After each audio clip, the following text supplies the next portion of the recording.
عام طور پر سرسری باتیں ہو کے رہ جاتی ہیں جو اچھا میں معافی چاہتا ہوں قطب غلامی کہ ہم اگر لٹریری فیسٹیول کو ایک طرف کر دیں سر، میں پرسنلی آپ سے یہ پوچھوں کہ آپ کے خیال میں ادب اور سیاست، شاعری اور سیاست کا آپس میں کیا تعلق ہے؟ کوئی ایک دوسرے سے جدا ہی نہیں کر سکتے. شاعری اور سیاست، وہ کسی قسم کی بھی سیاست کر رہا ہے، یعنی شاعری کر رہا ہے کوئی شخص، تو وہ ہر شعر جو ہے وہ یعنی سیاسی شعر ہے. سیاست سے تو براہ راست تعلق.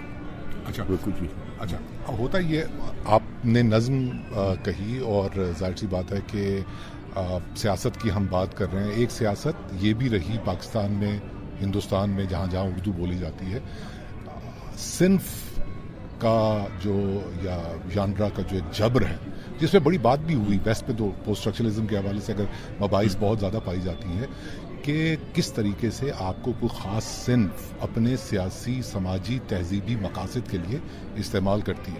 غزل کا یہ فنومنا رہا پاکستان میں، تو اس کو توڑنا، نیا استعارہ بنانا نہیں بلکہ میں تو کہوں گا علامت تشکیل کرنا، یہ ظاہر سی بات ہے کہ ایک شعوری کوشش تھی.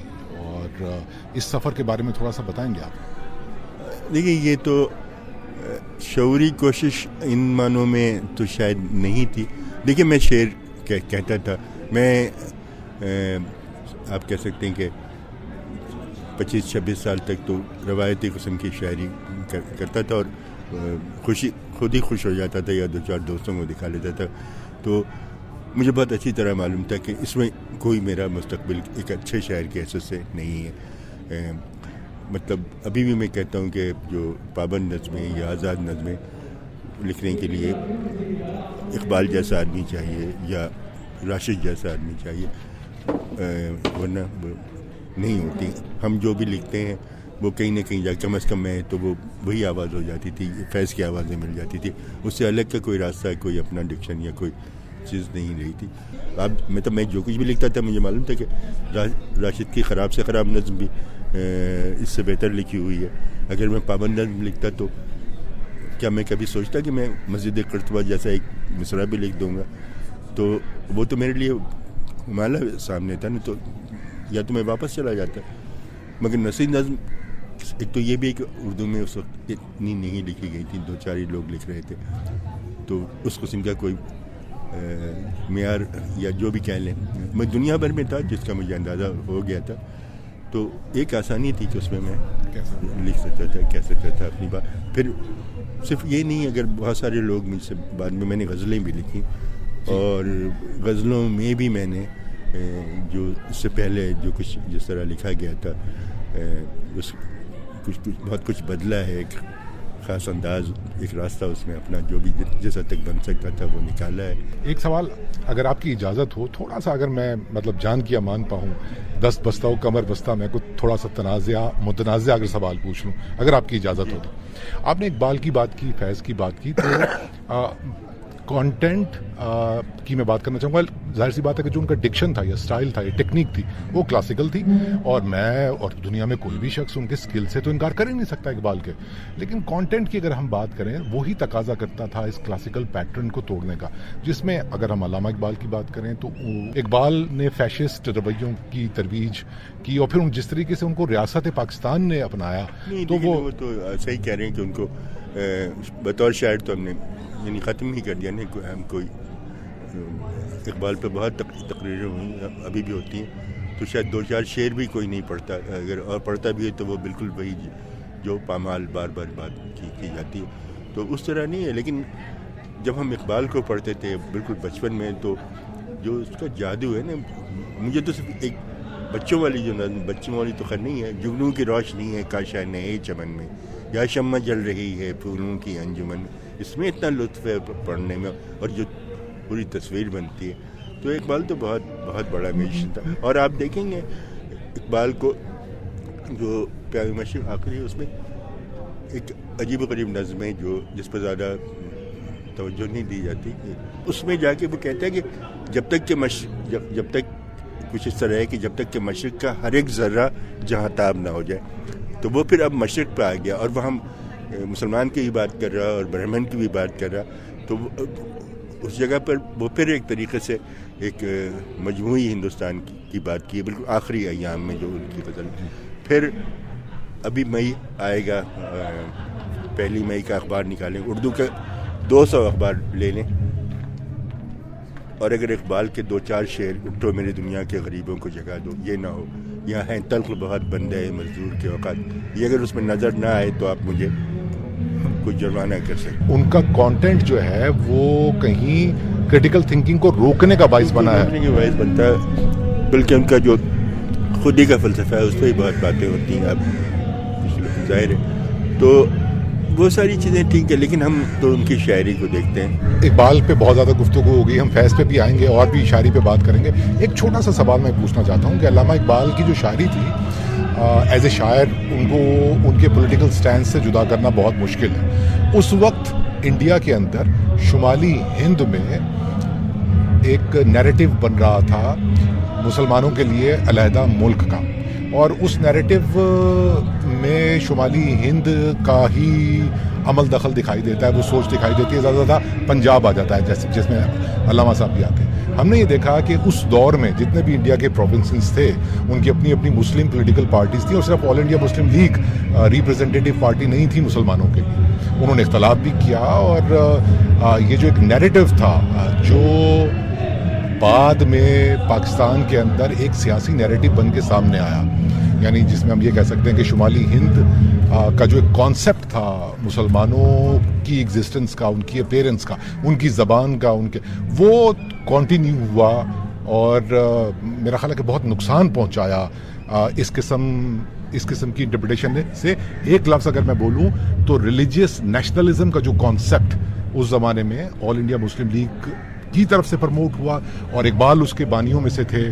تو آپ کو نہیں لگتا ہے کہ یہ اس کو ری تھنک کرنے کی ضرورت ہے، ڈی کنسٹرکٹ کرنے کی ضرورت ہے؟ نہیں، لیکن اس میں آپ سوچیں کہ اقبال اگر وہ اسلام کی طرف اتنی شدت سے متوجہ تھے تو پنجاب کی تو بہت بری حالت تھی نا. سکھوں کے دور گزرا تھا کوئی 80-85 سال کا، اور اگر تاریخ میں جو ہمیں بتایا جاتا ہے وہ سچ ہے تو مسلمانوں کی کیا حالت تھی. اذانیں بند تھیں، سب کچھ تھا، آپ تلوار نہیں رکھ سکتے تھے. یہ ساری چیزیں تو بالکل فیکٹ تھی نا جو ہو رہی تھیں. اقبال کی پیدائش سے انگریز نے پنجاب میں میرا خیال 77 میں پیدا ہوا تھا، تو کوئی آپ یہ سمجھیں کہ زیادہ دن تو نہیں ہوئے گے نا جب انگریزوں نے وہاں قبضہ کیا، 30 سال پہلے یا 40 سال پہلے. اور پھر بھی وہ اقبال جہاں رہے سیالکوٹ یا اس کے آگے جو کشمیر تھا، وہ تو سکھوں کے جو تسلط رہا، اور وہاں جس طرح کی بھی. تو اقبال کے اندر جو ایک مسلمانوں کی ایک جو بھی پہلے عظمت تھی، انگریزوں کے دور تک اس طرح کے مسائل نہیں تھے. لیکن یہ جو پنجاب نے جو یعنی پنجاب کے مسلمانوں نے جو بھگتا ہے نا، وہ تو باقی ہندوستان کے مسلمانوں نے نہیں اس چیز کو ایکسپیرینس کیا نا. اس پہ میں ایڈ یہ کرنا چاہوں گا کہ جب ہم مسلمانوں کی عظمت کی بات کرتے ہیں، یا جو لوگ اسلحہ نہیں رکھ سکتے تھے انگریز اور سکھوں کے دور میں، وہ تو اشرافیہ مسلمان تھے جن کی تعداد کو 5-6% کے قریب ہوگی. جو کنورٹڈ مسلمس تھے، جو دلت مسلمس ہیں انڈیا میں اس وقت، جو پاکستان میں دلت مسلمس ہیں، جو ہزاروں سالوں سے غریب ہیں، ان کے پاس تو نہ پہلے اسلحہ تھا نہ بعد میں اسلحہ تھا، اور وہ تو اس برانڈ آف نیشنلزم کو، لٹریچر کو، پوئٹری کو، Urdu classical structure of aesthetics کو نہ تو ایکسپیرینس کر سکے نہ وہ مانتے ہیں. نہیں، لیکن ان کو تو بھی تو کہیں نہ کہیں کسی طاقتور کسی انٹیٹی کے ساتھ جا کے اپنے آپ کو آئیڈینٹیفائی کرنا تھا نا. تو وہ مثال طور پر اردو زبان سے کر رہے تھے. دکن میں بھی ایک آدمی بیٹھا ہوا ہے، کہیں اور بھی ہے. تو اور اسی طرح سے جو کمزور لوگ تھے وہ ان خیالات کو جو اسلام کے بارے میں جو خاص طور پر پنجاب سے بہت زیادہ نکلا ہے، اور حال ہی نے اس پہ ایک مضمون میں بہت اچھی طرح بات کی. تو اب بنگال میں ابھی کل ہم نہیں، میں یہ کہنے والا تھا بنگالوں نے نہیں کیا. نہیں بنگالوں نے کیا. ابھی آپ وہ مادری زبان کا دن منایا گیا 21 فروری کو، اس کی تاریخ بنگال کی اعزاز میں ہے، خیر جو بھی ہے. لیکن 47 تک تو وہ بنگالی اردو کا حامی تھا. وہ اردو کو ایک مسلمانوں کی بہت شاندار زبان سمجھتا تھا، اور ہندوؤں کے مخالف بنگالی ایلیٹ کہہ سکتے ہیں نا. لیکن جو وہاں کا لوکل نہیں، لیکن ایلیٹ فیصلہ کر رہے تھے تو وہ ان کے. اچھا، ویسے پاکستان کی قومی زبان اردو ہونی چاہیے تھی؟ نہیں، پاکستان کی قومی زبان یہ تو خیر دونوں کی زبانوں کو ایک ساتھ ہونا چاہیے تھا، اردو اور بنگالی کو دونوں. صرف اردو اور بنگالی؟